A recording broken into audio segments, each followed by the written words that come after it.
Kiregia DCP hamwe Seneta Karugo wa Dangwa we county ya Kiambu hamwe no mutenere wa Subati county ya Kirinyaga Jane Njeri Maina nigo bagendere kugikiria ibikora byo gutumika abasaye irgo turubani mesangerekano yege siasa chinsemo chinse ya Kenya amwe n'abari batani be serikali okwana hase omusitwe yari yarokurwa ase kanisa ya PCEA Reverend Samuel Marima Memorial Church imeyensemo yebunga ya Gatundu South county ya Kiambu abara yabwe nigo bono bamukiriye gati abarai abo barabwatani be serikali asoko banga chiburaburu ekyo bagokana sego babona baterenga babante ko rugutambokero kitindi ikeri chiko kubatekana ne emiroberi yabo yo kenya kubanga chiburaburu na batama gusereme sangerekano yabali bakunyamereria serikali.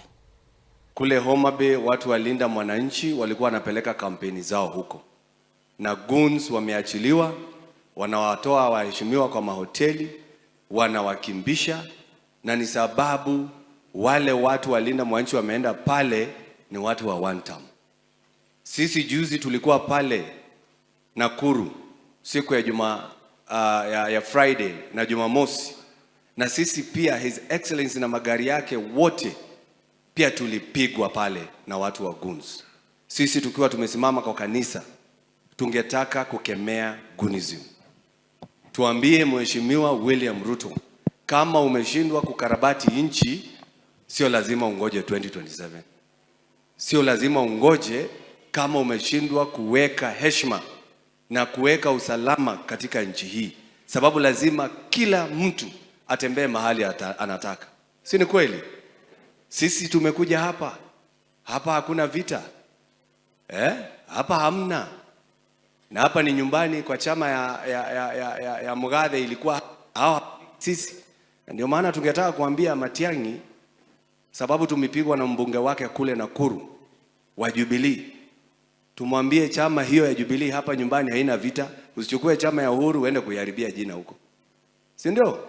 Lazima tumwambie aongeleshe wabunge wake, asichukue chama ya Uhuru yenye hapa haina vita aende akaanzishe vita nayo pande ile. Tunaweza ongea na Mugathe tumwambie asiharibu hii chama, hata kama sisi tuko chama ingine, lakini asiharibu chama yake.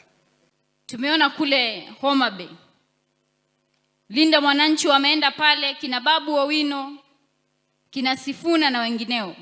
Tumeona wamesingiziwa vita, watu wamepigwa, wengine wako hospitalini, wengine wamekufa. Mimi juzi nimemuona Peter Kaluma ambaye ni member of parliament pale bungeni.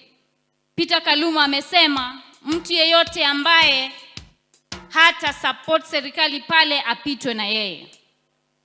Amesema ya kwamba watafutwe hata kwenye mahoteli, watafutwe nyumbani kwao, eti wapitwe na wao. Mimi nataka niambie NCIC na DCI na ODPP, wakati watu wengine wanazungumza, nyinyi mmemakinika kabisa, mnaharakisha kuwashika within 24 hours. Kaluma amesema hivyo, yeye anatembea tu akieneza chuki. Niambie chair wa NCIC, wewe ni bishop, fanya kazi ambayo unastahili kufanya. Hata huyo Peter Kaluma sasa hivi anafaa kuwa ametafutwa na DCI, akamatwe, apelekwe kotini, ajibu mashtaka.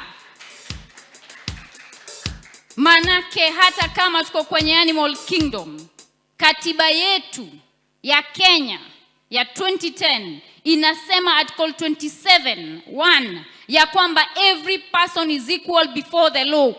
Kwa hivyo hata huyo Peter Kaluma sasa hivi DCI Amin, wewe unamakinika kushika kinakagusha na wengineo. Hata huyo Peter Kaluma mumshike, apelekwe kotini Monday, ajibu mashtaka. Togotikane nkwani yo ya Wamaina Njeri tuchukumutu